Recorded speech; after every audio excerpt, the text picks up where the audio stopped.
Hello again, and welcome to the next part from my Mage Build guide for GURPS, this time going over advantages. As perhaps you noticed in the last video, I have changed up the tier rating slightly. Rather than it being S to F, S being best, F being worst, I've changed the titles to be more descriptive. Broad utility is what it sounds like. Pretty much anybody can pick something in this category and it's going to make their build better. Not everybody, but for most people, most of the time it's going to be just a direct improvement to power. Then we've got narrow but powerful. Obviously not the same broad utility, but this is the sort of thing that can be build defining. An example from the last video would be all the bard stuff, you know, singing, dancing, music. Next up is good. It's kind of what it sounds like. It's not quite as build defining as narrow but powerful, but these are still very solid choices. Nothing here is a bad pick for you. Next up is middling. Again, not necessarily bad choices, just not that impressive. It's not going to make things worse, but there's probably, better options to spend your points on. Poor is really scraping the bottom of the barrel. It's not going to make things worse, beyond the fact you've spent points on something that could be better, but, reconsider if you're thinking about picking anything in this category. And then finally we've got bad, which are options that will just directly make your build worse. I would not pick anything in the bad category, barring some situation where you're trying to make some thematic build that needs something in here for roleplay reasons. But then, this video isn't designed to rate things on how cool they are thematically. This is rating things on how effective they are mechanically. So keep that in mind. So for the advantages, the way I'm rating them is how much power you get in exchange for the points you're spending. So keep that in mind. There's some stuff that might be very expensive, but very powerful, in which case it'll be up here, and there's stuff that might be super cheap, but is largely pointless, so it's going to be, down here. So there's a whole class of spells, which I will go into more in the spells video, but for now, there's this class called Body of X. It's typically what it's referred to on the forum, so Body of Air, Body of Fire, Body of Metal. And a lot of these Body of X spells will have a limit to how much can get transformed with you when you shift into air or fire or whatever. And typically this limit's going to be 6 pounds.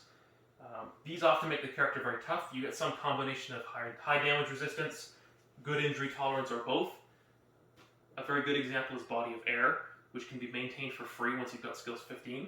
You get Flight, Diffuse, doesn't breathe, and immune to metabolic hazards, all for 1 point of energy. Granted, casting cost is more. The downside is, if you're carrying more than 6 pounds, when you've got this the spell active, the rest of it will fall to the ground. So one way you can mitigate this is with payload. This is going to be the first advantage we go over. So you can find this on basic page 74. It costs 1 point per level, which is pretty good. And basically what it does is, for that 1 point, you get 1/10 of your basic lift. And so you get this as a sort of like internal pocket you can carry things in that doesn't count against your encumbrance. And if you've got strength 10, that's 2 pounds per point, which is fairly good.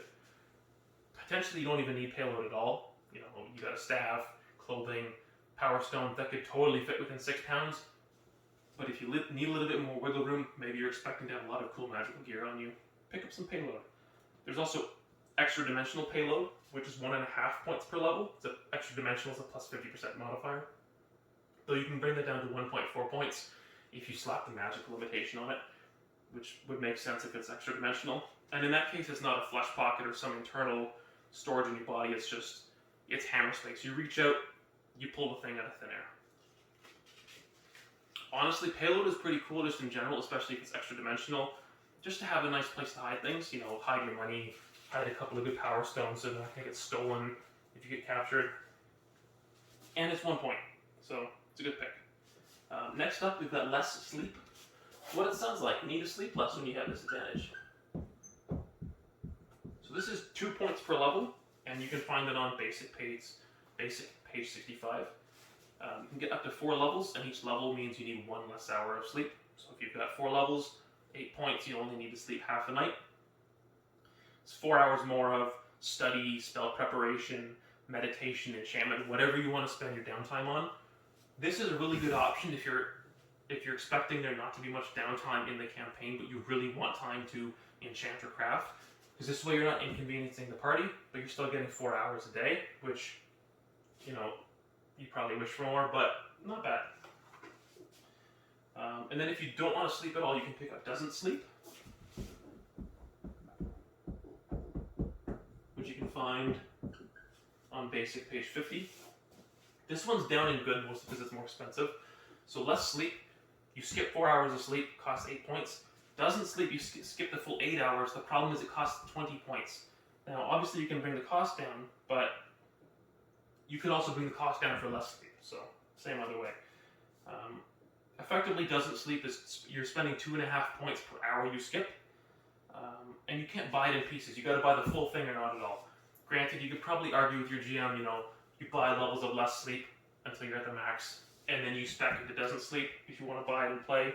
But you know, that's between you and your GM. 8 points can also fit in a lot more builds than 20 points can. Like 20 points, you could be buying a whole nother level of IQ. Granted, this does get you 8 hours of downtime to craft and enchant and stuff, but 4 hours is probably enough most of the time.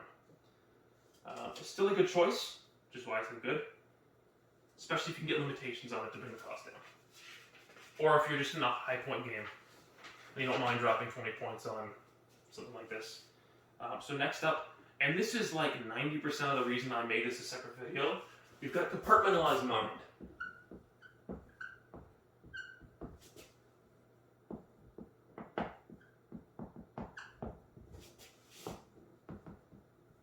This is straight up how I begin my builds as a mage. This gives you an extra mental action, and some people aren't quite sure on what that means. Basically, it gives you an extra concentrate. So, it can speed up long casting times, because you have twice as many actions. The thing is, if you want to cast purely out of your compartment, you need to be able to cast as an entirely mental action. So if you need to gesture to cast a spell, it's not entirely mental because you're moving your body. But if you've got skill 20 or some other way of getting your spellcasting requirements down to the point where it's just a purely mental thought to cast spells, well then this is going to let you cast twice as many spells. And I don't care what your build is, if you can do something twice as much, it's twice as good. This is 50 points, basic page 43. The thing is, you could pretty much always find ways to make this cheaper. So I've got some sketched out stuff here. One example is, if you limit it to 1 power, your magery, that's 20% discount right there. Then there's no mental separation. So typically Compartmentalized Mind makes it so there's a whole separate second entity in your brain. So if someone tries to mind control you, they gotta beat both compartments, which makes lives harder. If you're fine giving up that benefit, another 20% right there. You make it magical, which makes sense. 10% more, so far we're at 50%. You're bringing this 50 point thing down to 25 points, and you're able to cast twice as many spells. And then I checked the previous video where I went over how you could use meditation, required disadvantage meditation to make your stuff cheaper. Slap that same thing on your Compartmentalized Mind, you're good to go. I will very regularly get the cost of this down to 10 points, and then I just buy as much as my GM allows, which is frequently not very much, but get as much as you can, because being able to act more, like just action economy in general, is always going to be good. It doesn't matter what game you're playing, whether it's GURPS, Dungeons and Dragons, whatever. You can act more, you can do more. If you can do more, you're less likely to die. Yeah, so you need skill 20 or easy casting, which I went over in the last video. I would not pick easy casting. I just, pick a couple specific spells, dump points into them if you can't get everything up to 20. You can also use the compartment to make evaluate or observe maneuvers, though that's kind of a niche use. Really, you're going to be using them to cast spells most of the time. Next up, we've got Energy Reserve. This is basically extra mana. So you can already cast out of your fatigue points and out of your health points if you're happy to take a penalty. Energy Reserve is basically a second store of FP that only works for your magic. Costs the same, 3 points per level. You can find this in Thaumaturgy, page 50, or in the Powers book, page 119. It also recharges in parallel with your fatigue. So if you're recharging your fatigue at 1 point per 5 minutes, your Energy reserve is also recharging at 1 point per 5 minutes. It's also not capped like FP is. Typically your FP is going to be capped at 130% of your HT. This is not the case for energy reserve. You can buy as much as you like. But then the question is, why is this only good? Surely, if being able to cast more frequently puts compartmentalized mind and broad utility, having more power to cast more frequently should at least put it, near a bit powerful.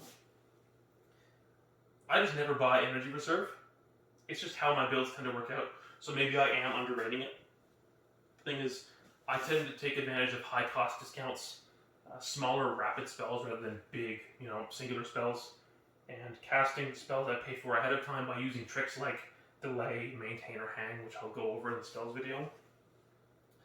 I also like to carry around piles and piles of power stones. I tend to build my build around it, so I don't tend to use or need energy reserve. Doesn't mean it's not good for you, it's just, admittedly I don't have the experience to know if it could really go in one of these categories, but it's definitely a good choice.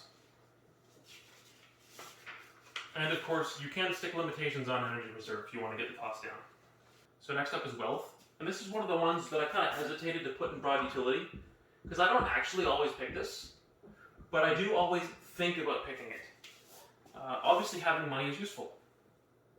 Granted, you might think, oh, I'll buy wealth and get a bunch of magic items to start. It's not quite how it works. Magic items in GURPS are very, very costly. Typically what you'd spend wealth on is getting a bunch of high quality mundane items or power stones, because lower level power stones are fairly cheap. You could pack a lot into the sort of wealth you can get. Wealth can be kind of broken down into two things.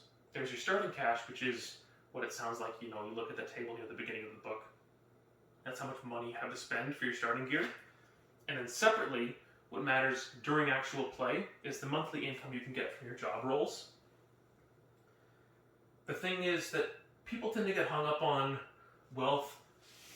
Perhaps you've seen on the forums or on Reddit people arguing about this, where a player who's got, a low level of wealth, maybe they're even like poor or something, they've taken wealth as a disadvantage, which I should mention probably down here, wealth is a disadvantage.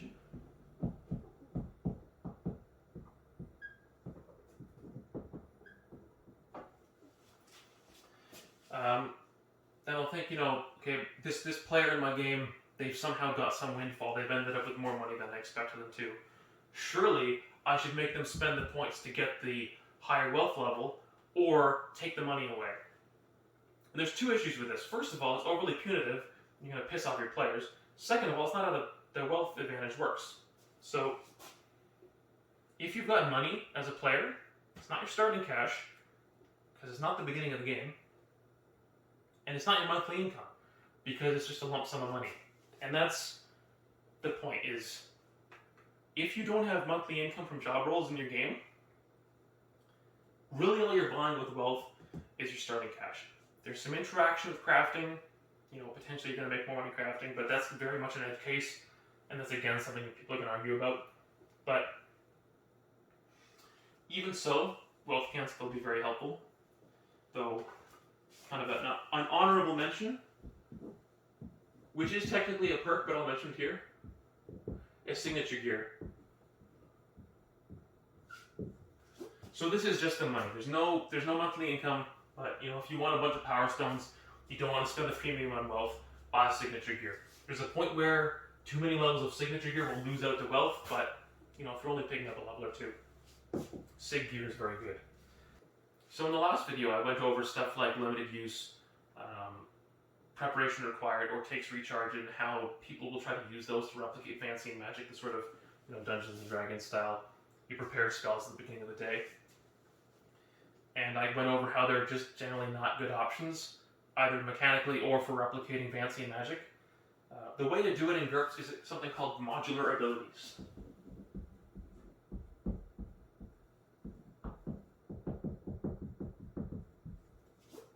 So the way this works is you spend a certain amount of points to have a little pool of points you can rearrange under certain circumstances. So what you do with modular abilities, you'd say, okay, if I've got the right spell books, I can rearrange my points to have these given spells. And you do that every morning to change up what spells you've got for that day.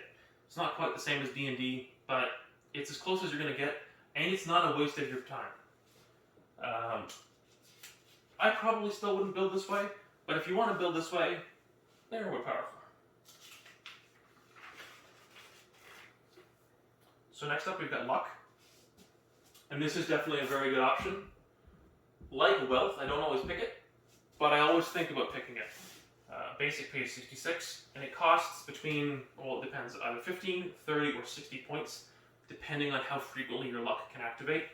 How it works is you roll 3 times, so 3d6, 3d6, 3d6, and you pick the best roll, and that applies. For obvious reasons, it's very good. Even if you've got something like skill 12, you're all but guaranteed a success. There are good modifiers you can take.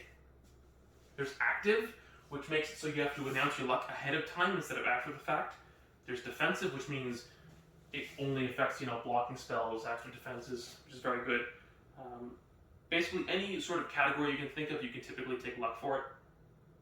Like I said, I tend not to take it, but that's because I'm managing the stats for my character very, very closely.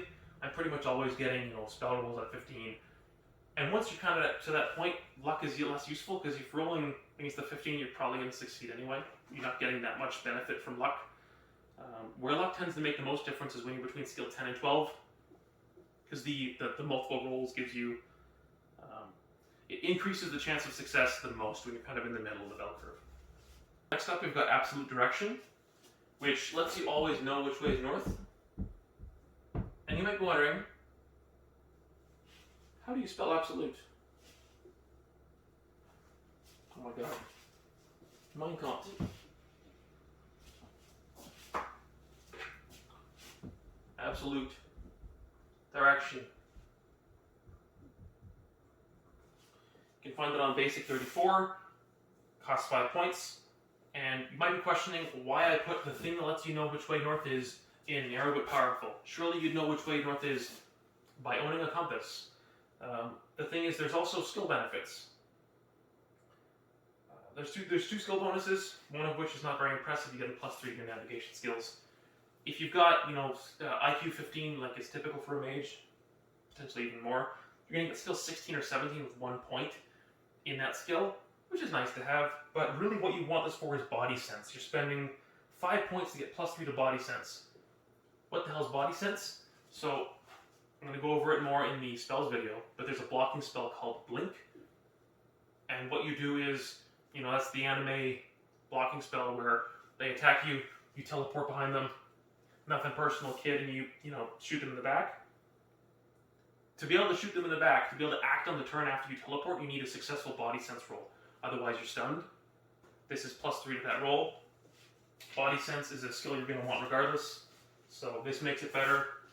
And typically, if you wanted a +3 benefit, you're probably spending, as much as 8 or 12 points. Or you can pick up this, get a +3 for 5 points. I will pretty much always pick this. So continuing the theme in what the hell is Calvin thinking, we're going to put extra arm in narrow but powerful.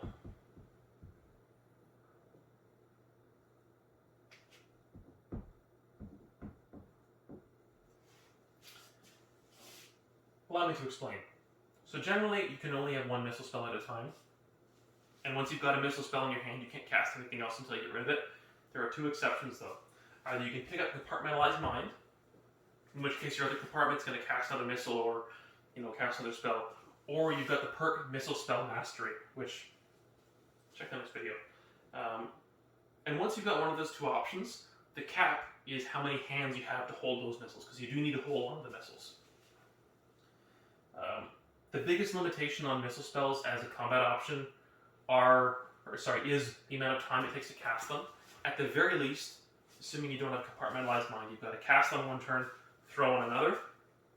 So if you can speed that up by skipping the casting, fantastic. Which is why I generally try to start every combat with my hands full of missile spells. So if you've got extra arms, which means extra hands, that's extra missiles to start the fight with. Now, maybe you can't get those missiles fully charged, but at the very least, you've got more options. And more options is more better. It can be kind of hard to justify this to your GM. Like, if you're like, oh, I'm the elf mage who has a third arm that's gonna, you know, what are you doing, buddy? So this is really for non-humanoids, magical constructs, or, you know, I ran a character one time who had a pair of force arms, was how I justified it to my GM. I don't often take it, but I always consider it. Kind of continuing the theme of extra appendages, we've got ambidexterity.